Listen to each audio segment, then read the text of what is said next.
pequena, Pai. Usa como instrumento nas tuas mãos, Senhor. Pai querido Deus, fala aos nossos corações nessa tarde. Te agradecemos em nome de Jesus. Amém, Jesus. Pai, Senhor, irmã. Podem se sentar. Eu quero... Amém. Melhor. Eu quero de primeira mão agradecer a Deus por ter a oportunidade de conhecer um rebanho tão animado como eu estou vendo aqui hoje. Obrigado por essa oportunidade. Obrigado por me honrar sem me conhecer, porque eu acho que daqui acho que uma pessoa só que me conhece, o resto acho que ninguém me conhece, mas eu quero agradecer a Deus pela vida da irmã Vânia, que sem me conhecer me honrou com esse convite, irmã Cláudia, né, que nós nos conhecemos há alguns anos atrás, nunca tivemos tanta proximidade, mas servimos o mesmo Deus, fazemos parte do mesmo rebanho, né? Eu sei que de longe ela sabe um pouquinho da minha história, assim como eu de longe sei um pouquinho da dela também, e eu glorifico a Deus por essa oportunidade. Eu morei aqui perto durante alguns anos atrás, eu nunca imaginei que eu fosse voltar aqui. Hoje eu moro em Cotia, sou membro da Assembleia de Deus do Ministério do Belém. Há 3 anos estou lá em Cotia, sou nascida e criada na igreja. Eu queria só falar um pouquinho de mim para vocês conhecerem a pessoa que veio falar com vocês, já que a gente não teve a oportunidade de conversar, né? Sou filha de pastor, fui criada num lar evangélico, minha mãe, a irmã Terezinha, é missionária. Meu pai já dorme no Senhor, mas foi um pastor do Ministério do Braz durante alguns anos. E eu sou consagrada diaconisa pelo Ministério do Braz. Há 3 anos o Senhor me chamou para ir para o Belém. E eu estou no Belém fazendo a obra do Senhor. Hoje eu sou líder setorial do grupo de adolescentes do setor de Cotia, setor 12. E faço um trabalho de aconselhamento pré-nupcial para jovens que irão se casar. O Senhor tem nos separado para falar a palavra dele. Eu sou professora da escola dominical há alguns anos também. E o Senhor tem nos dado a oportunidade, a grata surpresa de nos separar para falar deste amor tão grande. Quando eu recebi esse convite, a minha maior preocupação era, irmã Vânia, e o tema? Irmã Vânia, eu preciso de um tema, eu preciso saber o que é que as irmãs lá, porque eu não conheço o povo, eu não conheço a igreja, eu preciso saber pelo menos o que as irmãs esperam de mim. E ela falou, irmã, faz o que a irmã tiver no seu coração, mas nós gostaríamos de falar sobre o vaso. Foi o que ela me passou, né? Irmã, fala sobre Jeremias 18, desemboca o vaso, fala sobre o vaso. Eu falei, Senhor, eu vou para um chá de mulheres, encontrar só mulheres, e eu acho que vai ser uma reunião bem descontraída, porque todo chá de mulher que eu vou tem brincadeira, tem isso, tem aquilo, e eu vou entrar no manto, Senhor. Como é que eu vou fazer? Mas quando eu cheguei aqui, o Senhor foi me mostrando. Olha o povo que eu te trouxe. Um povo pentecostal, um povo que gosta do poder, um povo que tem a sua vida diante do altar. E eu agradeço a Deus, porque eu já senti a presença do Senhor nessa tarde. Amém. Eu já senti. A irmã ali ficou incomodada porque o povo não dá glória. Irmã, Deus trabalha no silêncio, Deus trabalha na calmaria, Deus trabalha com a brisa, Deus trabalha com a tempestade, Deus trabalha com o povo pulando e Deus trabalha com o povo escutando. E eu já vi o Senhor agir aqui hoje, eu já ouvi a voz de Deus aqui hoje, meu coração já se encheu hoje aqui. E eu falei, obrigado, Senhor, por essa oportunidade, porque eu já estou alimentada pelos louvores, por aquilo que eu vi o Senhor já começando a fazer. Eu gostaria de dividir com as irmãs, lá em Jeremias 18, e nós vamos conversar um pouquinho sobre a palavra do Senhor. Lá em Jeremias 18, nós vamos falar um pouquinho sobre o vaso e aprender um pouquinho daquilo que o Senhor tem para nós. Eu vim aqui buscar, e eu tenho certeza que você também veio buscar. Não, fique à vontade. Deus abençoe. Amém? Posso ler? O vaso do oleiro e a impenitência do povo. Jeremias 18 diz, a palavra do Senhor que veio a Jeremias dizendo, levanta-te, desce à casa do oleiro, e lá te farei ouvir as minhas palavras. E desci à casa do oleiro, e eis que estava fazendo a sua obra sobre as rodas. Como o vaso que ele fazia de barro se quebrou na mão do oleiro, tornou a fazer dele outro vaso, conforme o que pareceu bem aos seus olhos. Então veio em mim a palavra do Senhor, dizendo: não poderia eu fazer de vós como fez esse oleiro, ó casa de Israel? E o que é que o Senhor nos ensina com essa palavra nessa tarde? O vaso. O que é o vaso? O vaso no Antigo Testamento, ele ocupava o mesmo lugar na casa do povo que a nossa geladeira hoje ocupa. Para que servia o vaso? O vaso servia para guardar o alimento, o vaso servia para guardar o óleo, que eles usavam muito, o vinho, o vaso servia para guardar a água, os grãos. E como é que eles faziam? Eles moram numa região oriental, uma região muito quente, então eles enterravam alguns vasos, e esses vasos serviam como depósito. Enterrados, eles mantinham fresco a água e o alimento, e conservavam. Aquilo que a gente usa a geladeira para fazer, o vaso é quem fazia. Então era para isso que o vaso servia, para guardar o suprimento. A água ficava fresquinha, o vinho se mantinha conservado, o óleo, o azeite continuava com as suas propriedades e os grãos não estragavam. Amém? Entendemos para que é que o vaso, por isso que a gente ouve tanto de vaso na Bíblia, porque era o que eles mais usavam. Eles usavam o vaso para ir buscar água, eles usavam o vaso dentro de casa para estocar comida, eles usavam o vaso para se banhar, eles usavam o vaso para praticamente tudo. Amém? Amém? Como é que esse vaso é feito? Hoje eu não vou saber te explicar o processo de fazer o vaso, mas naquela época, como é que o vaso era feito? Primeiro, se escolhia um lugar para retirar esse barro. Não dá para pegar de qualquer lugar. Se tem muita pedra, se passa muita gente ali, o barro fica sujo, fica contaminado, fica deteriorado, não dá para separar. Então, se escolhia um lugar para se tirar esse barro. Depois, se levava esse vaso para a olaria, para a casa do oleiro. Não dá para mexer com o vaso, com o barro em qualquer lugar. Precisa ter um lugar certo, preparado, com as ferramentas certas para se usar esse barro. Lá na casa do oleiro, o que o oleiro fazia com esse barro? Ele molhava o barro para que o barro ficasse fácil de se lidar com ele, amolecido. E ele amassava. Amassava. Para quê? Para ele ir sentindo se tem pedra, para ele ir sentindo se tem bolha, para ele ir tirando tudo que vai impedir aquele barro de se tornar um vaso bom. Porque se tem bolha, quando esquentar vai rachar. Se tem pedra, quando ele for moldar, vai machucar a mão dele. Então ele amassava esse barro. Amassava esse barro. Depois de bem amassadinho, ele vai para a roda. Como que era essa roda? Essa roda é como se fosse uma mesa com uma roda em cima, uma roda embaixo. Quando ele usava o pé para rodar de baixo, a de cima circulava para ele ir moldando esse vaso com as duas mãos. Uma mão ele molda por fora, outra mão ele molda por dentro. Então o barro tinha que ficar no centro da mesa, porque se ele ficasse na beirada da roda, quando a roda começasse a girar, o que ia acontecer com o barro? Ia jogar longe. Então o barro tinha que ficar no centro da mesa. Vai ouvir, porque Deus já está falando aí. Amém. O barro no centro da roda é que ele é trabalhado pela mão do oleiro. E aí com a mão, o oleiro vai moldando por dentro e por fora, o exterior e o interior desse vaso.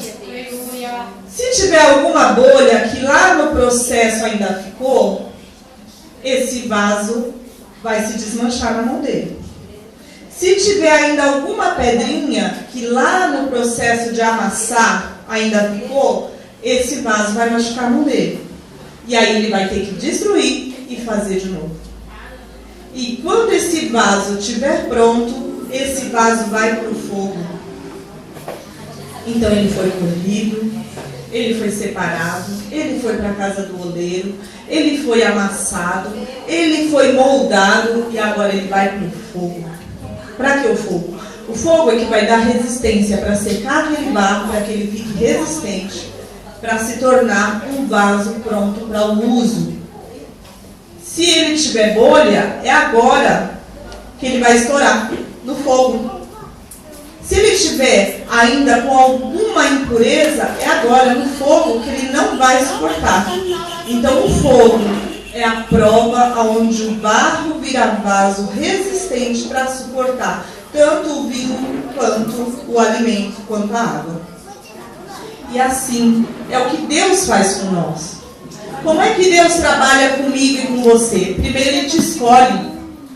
Igualzinho ele faz com o barro, gente, eu não consigo ficar quieto. Então eu vou dizer que esse corredor aqui para mim é pequeno, tá?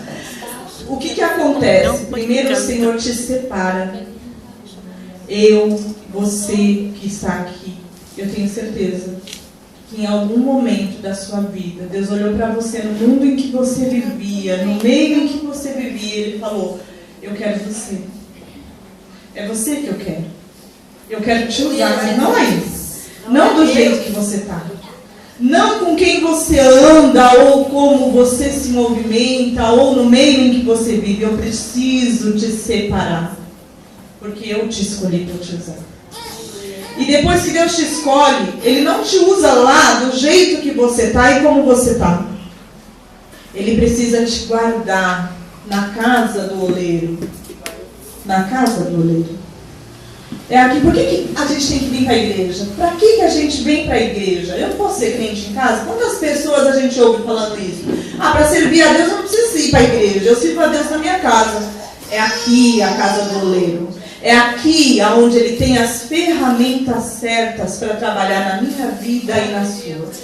É aqui que Ele vai escolher a forma correta de te moldar, se é com louvor, se é com a palavra, se é com a música, se é servindo, se é arrumando, se é limpando. O que é que Deus vai fazer com você na casa dele, na casa do oleiro? É aqui que Ele começa a te moldar, a te preparar. E a roda? Quando nós estamos no centro da vontade de Deus, é onde Deus começa a agir em nossas vidas. Aleluia. Muitas vezes a gente vem para a igreja, a gente conhece a Deus, mas a gente quer ficar de ladinho. Um pé no mundo, um pezinho na igreja. Um dia no culto, outro dia do meu jeito. Enquanto nós não estivermos no centro da vontade de Deus, nós não conseguiremos ser moldados por Ele. Se você vem para a casa do Senhor com o intuito de ser vaso, você precisa entender que primeiro você tem que estar no centro da vontade de Deus. Se você estiver na beirada, Deus não pode trabalhar em você. Porque quando Ele começar a trabalhar com você, você vai voar para longe. Você precisa se posicionar e falar, Senhor, estou aqui. Onde é que o Senhor me quer? Como é que o Senhor quer trabalhar em mim? E como é difícil, às vezes, nós nos colocarmos na presença de Deus para sermos moldados por Ele. Porque nós não sabemos de que maneira o Senhor nos moldará. A nossa vida, o nosso dia a dia, os nossos problemas dentro de casa, o nosso marido, nossos filhos, os nossos pais, os nossos vizinhos, é isso que nos molda. Muitas vezes nós não estamos percebendo, mas nós estamos sendo moldados com as situações do dia a dia. E quando Deus começa a nos amassar, quando Ele começa a tirar as pedras do orgulho, da soberba, do egoísmo, da arrogância, do orgulho, quando Ele vai moldando e amassando e tirando as bolhas da ignorância, da mesquinhez e da maldade que existe em nós, nós estamos sendo forjados por Ele, preparados por Ele. Quando você resiste e não permite que Deus tire de você cada um desses atributos que o mundo coloca em nós, você está impedindo de ser moldado por Ele. Você precisa passar por esse processo e muitas vezes é doloroso, porque Deus nos amassa. E aí, se eu sou orgulhosa, isso dói. dói sair de mim. Se eu sou egoísta, dói demais me desprender. Mas eu preciso entender que o Senhor está trabalhando em mim. Amém? Você pode entender que Deus está trabalhando em você. Seja na sua doença, seja na sua forma de ser que ninguém aceita e você precisa mudar. Seja na sua fragilidade de ser sensível demais e se magoar. Deus está trabalhando em você. Aleluia. Se você está desempregado e você bate de um lado e bate de outro e bate de um lado e a porta não abre, calma. Deus está trabalhando em você. Aleluia. Às vezes a gente pensa, meu Deus, mas por quê? O que é que está acontecendo, Senhor? Eu faço a sua vontade, eu vou para a tua casa, eu oro, eu jejuo, eu consagro. Por que, Senhor, essa situação não passa? Por que esse problema não acaba? Por que eu estou insistindo tanto, Senhor, e não consigo alcançar essa bênção? Deus está trabalhando em você. Aleluia, eu creio. Deus está te moldando. O vaso não pode ir para o fogo enquanto ele não for amassado. Enquanto a soberba não for tirada, a mentira não for tirada, a arrogância não for tirada, o Senhor não pode te fazer vaso. O Senhor só vai te usar quando você estiver pronto, e ficar pronto dá trabalho. Você pode entender isso? Quando você passar pela mão do oleiro e for moldado na roda, que é o centro da vontade de Deus, você será levado para o fogo. O que é o fogo? O fogo são as situações que nós passamos no nosso dia a dia.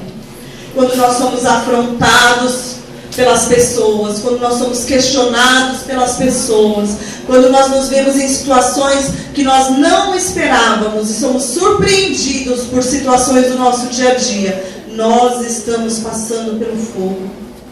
E é hora de sermos aprovados ou reprovados. Quando você chega diante daquela situação que mexe com todas as suas emoções e você não sabe como reagir, e se você optar por reagir como homem, como humano, você vai pecar. Você vai se irar, você vai abrir a sua boca, você vai falar algo que você não devia falar e você será reprovado. Quando nós estamos no centro da vontade de Deus e quando nós passamos pelo fogo como vaso que somos para sermos moldados, é na hora do fogo. Porque é difícil, irmão, a gente se conter na hora da prova, na hora da tentação. Quando a gente está aqui, que a gente está dentro da igreja, num ambiente que todo mundo dá glória a Deus, ninguém vai conseguir falar um palavrão, vai? Não vai. Mas e na hora que você é desafiado lá fora? Será que você consegue ser cristão? Na hora que o seu orgulho é questionado, na hora que a sua fé é questionada, na hora que você é afrontado, desafiado, será que você consegue ser cristão? Você está passando pelo fogo. E é hora de Deus te provar e saber, deixa eu ver se você está pronto. Deixa eu ver se você está preparado. E muitas vezes é justamente nesse processo que nós falhamos. Nós já passamos pelo fato de ser escolhidos, nós já passamos pelo fato de sermos levados para a casa do oleiro. Muitas vezes nós já chegamos até a ser moldados como vaso. Passamos também pela fornalha, e é lá na fornalha que nós somos reprovados. Porque como vaso na mão do oleiro, nós não suportamos a pressão do fogo, que é o nosso dia a dia. Essas 2 últimas semanas, eu vim me perguntando, Senhor, o que é que o Senhor quer que eu leve para aquelas irmãs? Eu não as conheço, não conheço esse povo. E eu sei que o Senhor tem algo lá, Senhor, para ser tratado. E uma madrugada dessas eu acordei e eu me lembrei de Abigail e Nabal.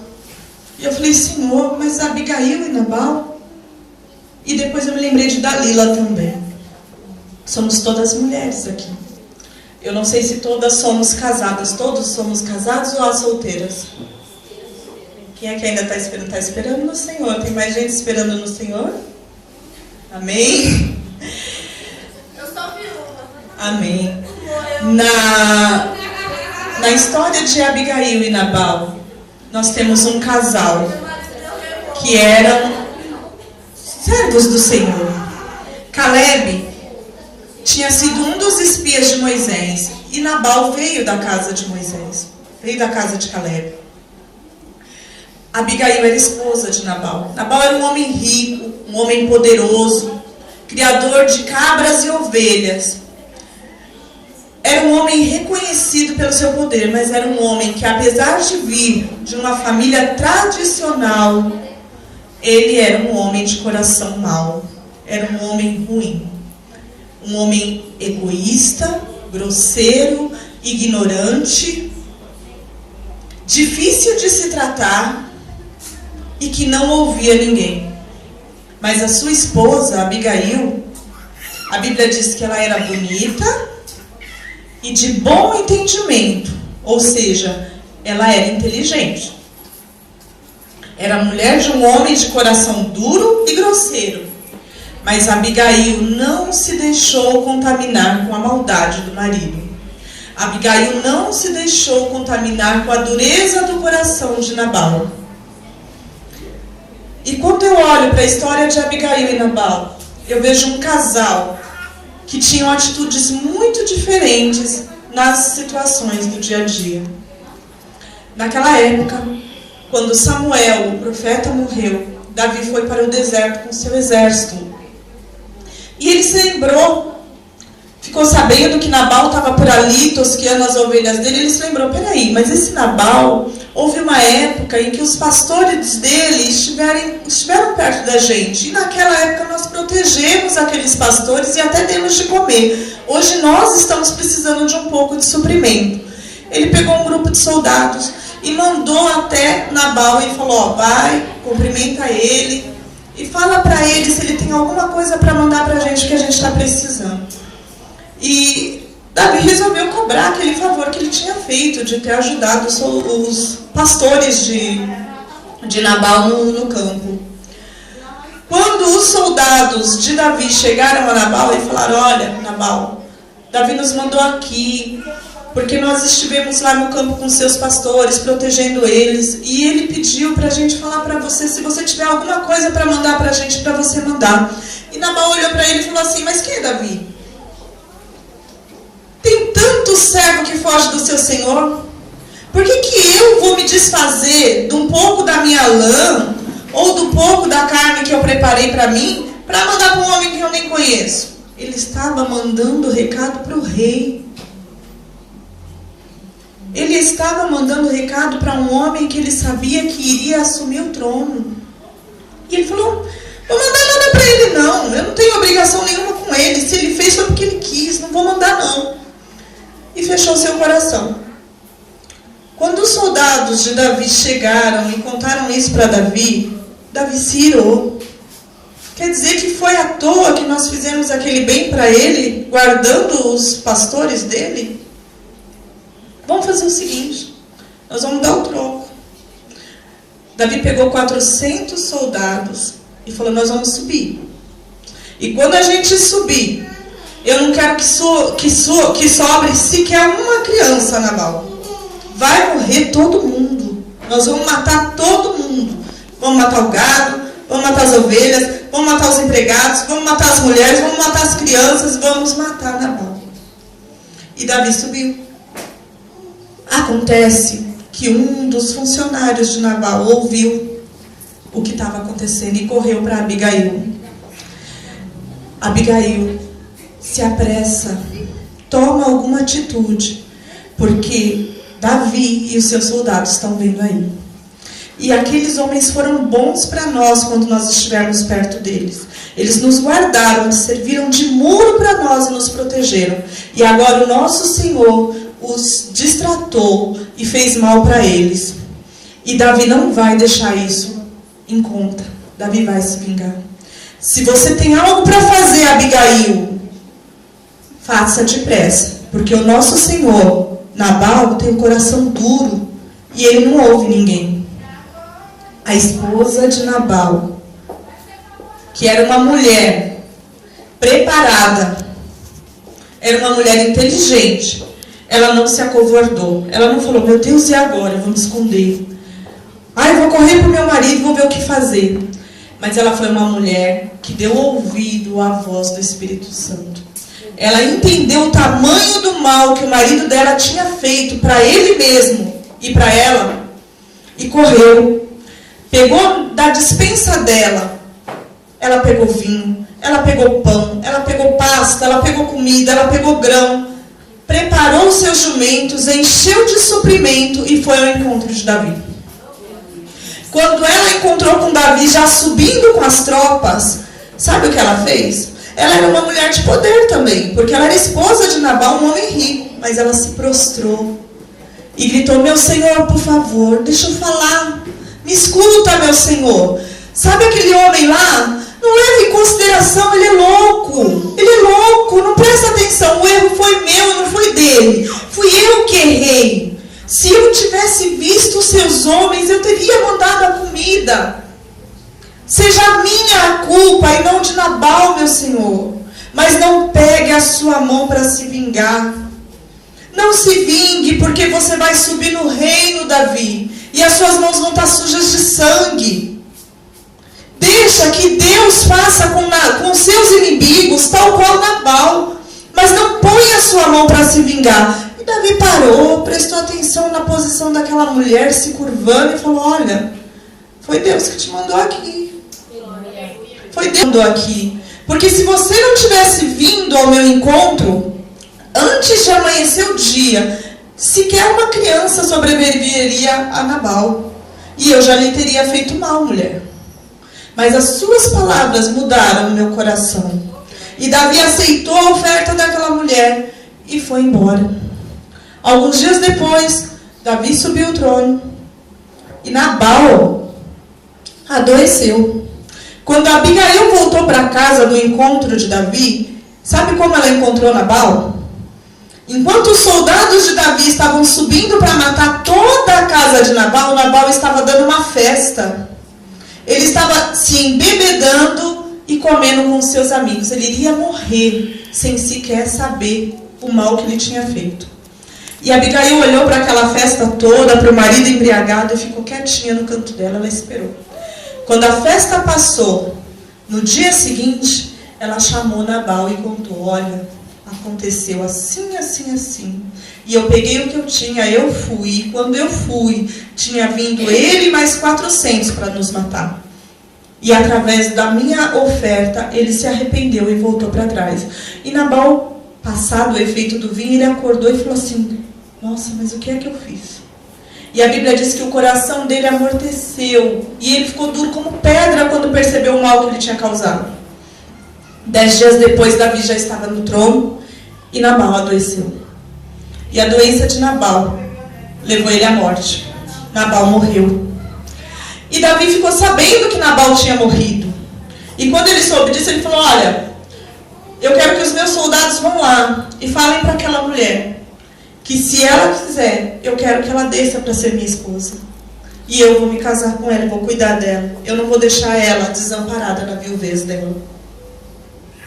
Quando eu olho para a vida de Nabal e de Abigail, e me lembro de todo o processo do vaso, e me lembro da palavra do Senhor dizendo que há vasos para honra e vasos para desonra, eu vou analisando a vida de Nabal. Ele era conhecedor dos ensinamentos de Deus.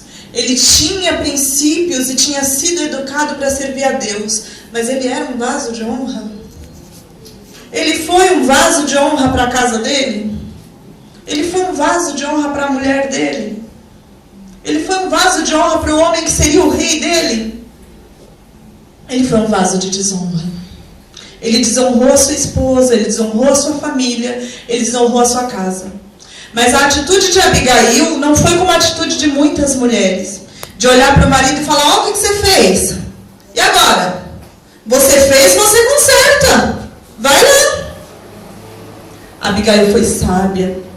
Provérbios 14:1 diz que a mulher sábia edifica a sua casa. Mas e a tola? Destrói com sua. Muitas vezes nós somos como a tola e não como a sábia. Porque a gente vê o marido da gente entrando no erro e a gente fala: não é ele que é o homem? Deixa ele ir. Ele fez, ele conserta.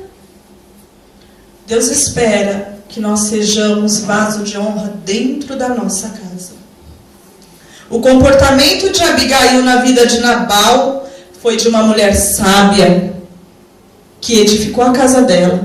O comportamento de Abigail impediu que Davi viesse contra a casa dela, matasse todos os funcionários dela, matasse todas as ovelhas e cabras dela e principalmente matasse o marido dela. Quando ela desceu ao encontro de Davi, Nabal não sabia, mas ela foi inteligente, ela foi independente e ela foi, acima de tudo, uma mulher que ouviu a voz do Espírito de Deus. Ela pensou e foi até Davi e falou: olha, a culpa não é dele não, a culpa é minha, deixa eu consertar isso aqui.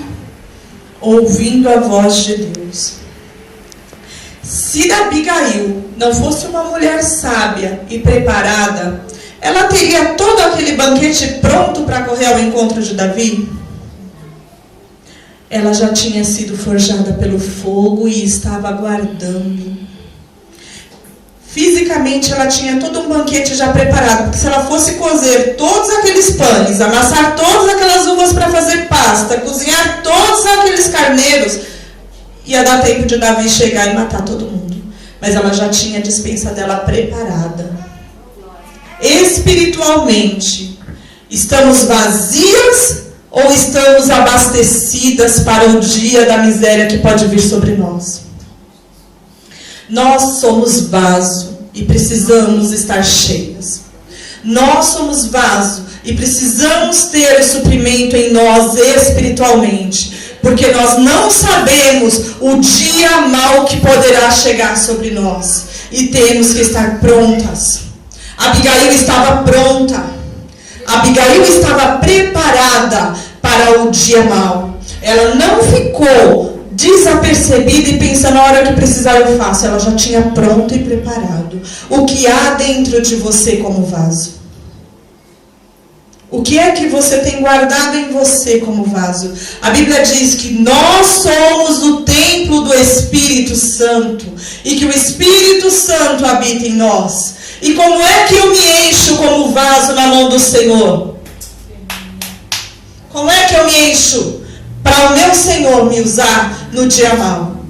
Como é que eu vou ser sensível à voz do Espírito Santo se eu não oro, se eu não busco a Deus, se eu não consagro, se eu não leio a palavra, se eu não tenho uma vida de oração, se eu não tenho uma vida guiada pelas mãos do Senhor?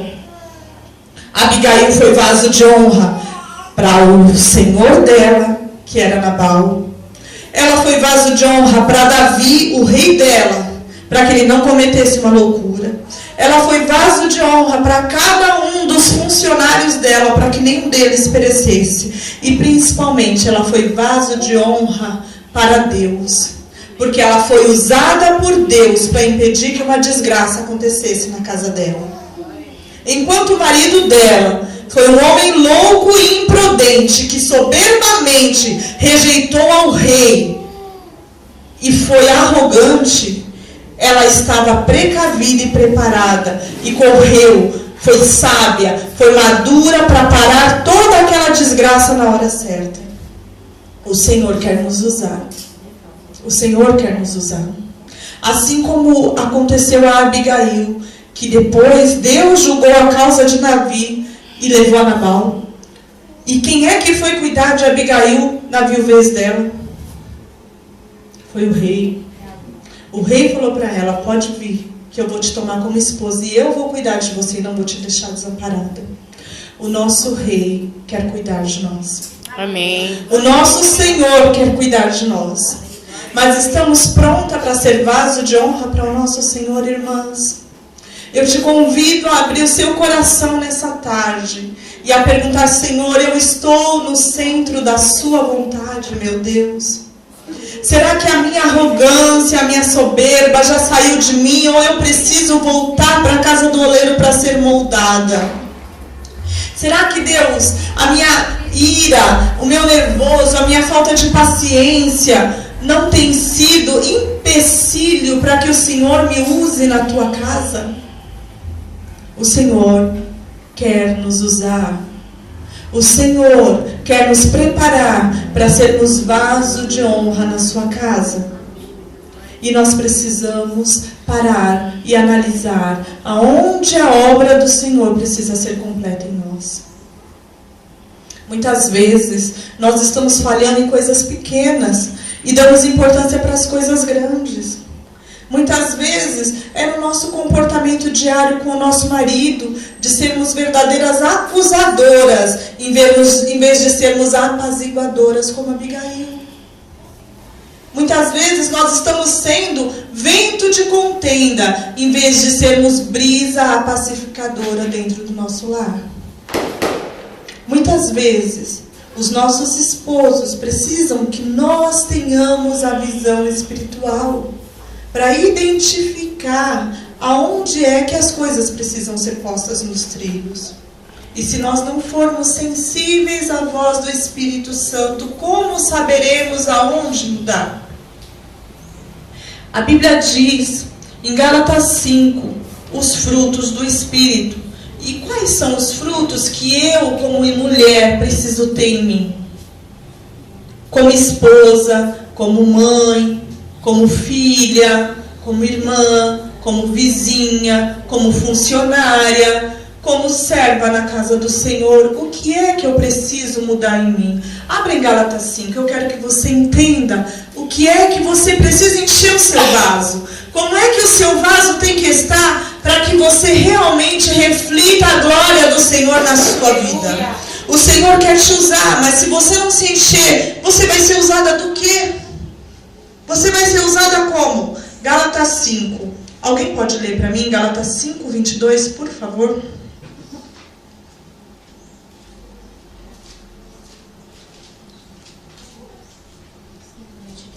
Cinco, 22, os frutos do Espírito.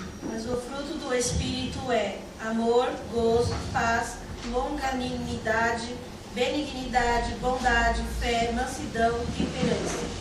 Os frutos do Espírito. Será que Abigail tinha os frutos do Espírito? Abigail amava o esposo dela? Será que Abigail tinha amor? Uma mulher que não ama não teria tido a coragem que ela teve de se levantar, pegar tudo que ela tinha para salvar a vida do marido. Tem amor na sua vida. Você precisa amar. Porque se você não amar, você não vai ter coragem para agir. Será que ela tinha gozo? Uma pessoa que tem gozo é uma pessoa que tem alegria. E uma pessoa que tem alegria, a Bíblia diz, a alegria do Senhor é a nossa força.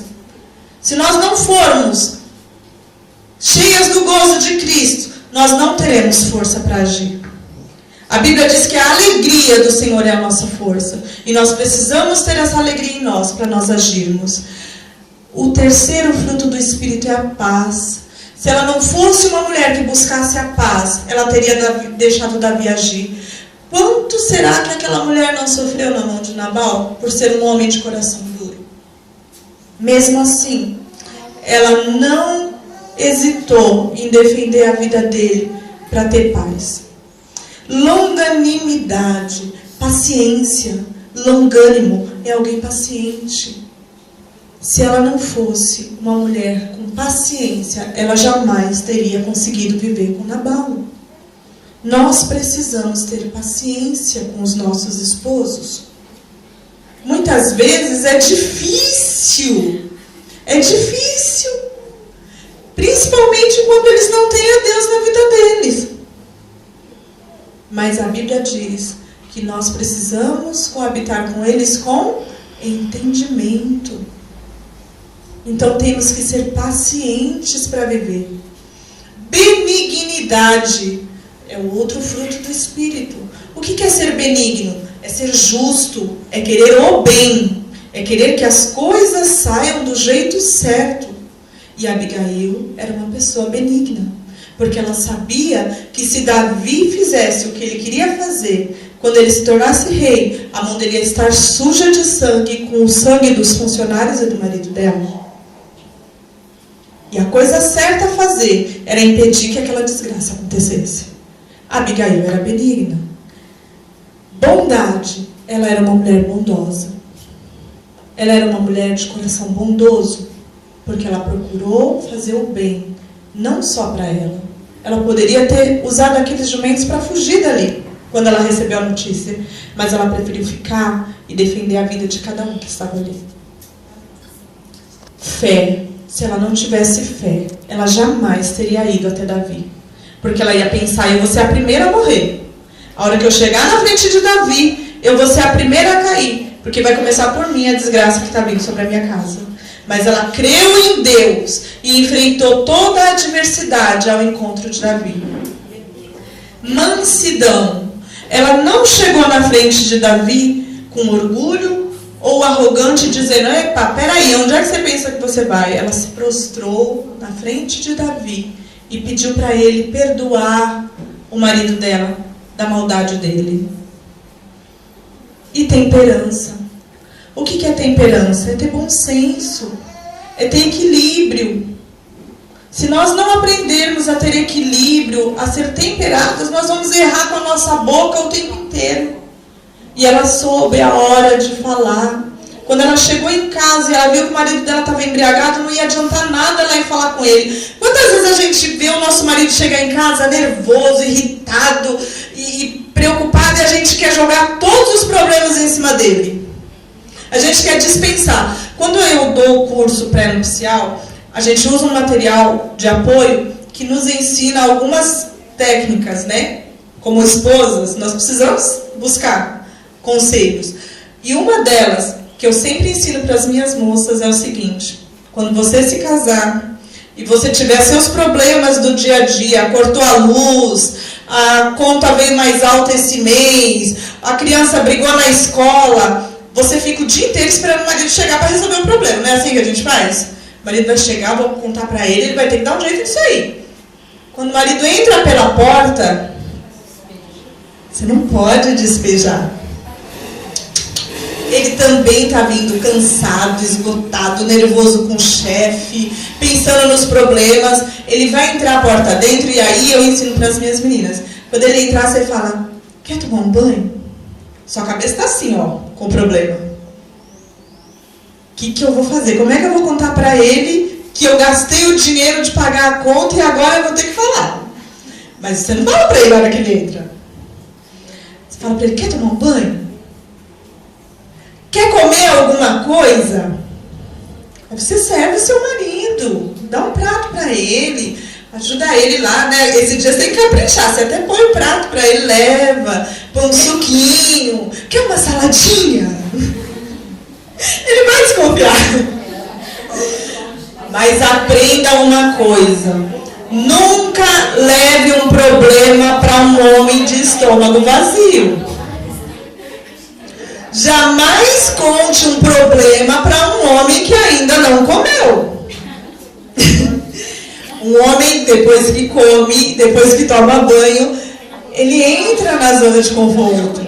E aí você fala, sabe, amor, isso é um probleminha hoje. Pequenininha assim, mas aconteceu. E aí você conta. Abigail já sabia dessa técnica.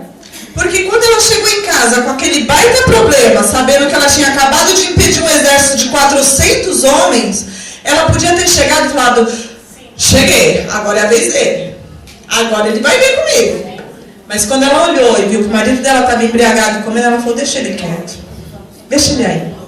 Ela esperou ele dormir, passar o efeito da bebida, e aí ela chamou ele e falou, e aí ele entendeu.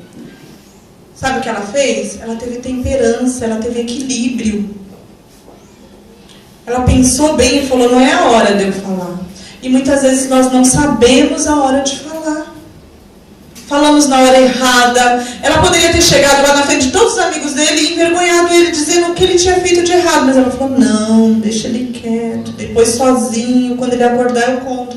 E a gente às vezes faz isso na frente de todo mundo. A gente vai lá e expõe o marido da gente. Fala o que não é para falar. Então que nós possamos aprender, queridas, com Abigail, que construiu a bondade no lar dela, que conseguiu alcançar a benevolência do Senhor através dos frutos do Espírito na vida dela, que foi vaso de honra, mesmo que o marido dela não sabia o que ela estava fazendo, Muitas vezes é em segredo que nós temos que agir mesmo, para honrar o nosso marido, para honrar o nosso lar, para honrar principalmente ao nosso Deus. Que nós possamos aprender com a vida de Abigail, a ser mulheres sábias, mulheres preparadas, cheias do Espírito de Deus, prontas para enfrentar o dia mal, mulheres que não envergonham seu marido, que não desprezam a lei do Senhor e que serão servidas pelo rei, porque souberam se portar diante de um rei. Amém, querida? Eu gostaria de te convidar, mesmo aí sentada, para abaixar sua cabeça e nós vamos fazer uma oração. E nós vamos pedir que o Senhor trabalhe em nossas vidas, amém? Senhor, eu quero te agradecer por essa tarde na sua presença, por cada uma das tuas filhas que estão aqui hoje, e porque o Senhor tem nos ensinado, Senhor, que precisamos passar pelas tuas mãos e sermos moldadas e preparadas para o dia que o Senhor irá nos usar. Senhor, entra no coração de cada uma das tuas filhas, sonda a fragilidade, sonda, Senhor, o problema, sonda aquilo que tem impedido a tua filha de ser vaso na tua mão dentro da casa dela, Senhor, para que ela seja a ferramenta preparada tua para levar o teu evangelho.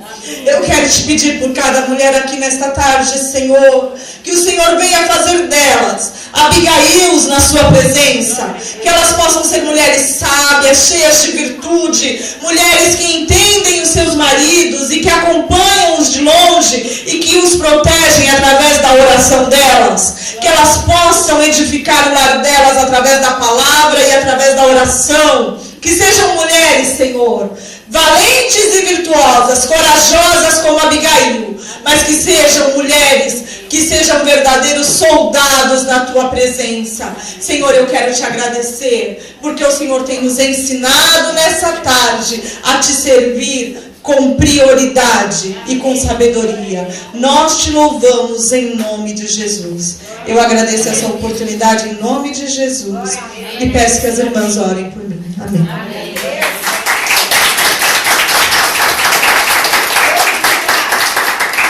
Agradecemos a nossa irmã Cláudia, né, por esta palavra que ela ministrou hoje para nós. Realmente, Abigail foi uma das mulheres que nos trouxe bastante exemplo na palavra de Deus, né? Isso é muito bom. Às vezes nós ouvimos e dizemos, nós já sabemos de tudo isso que a irmã já disse.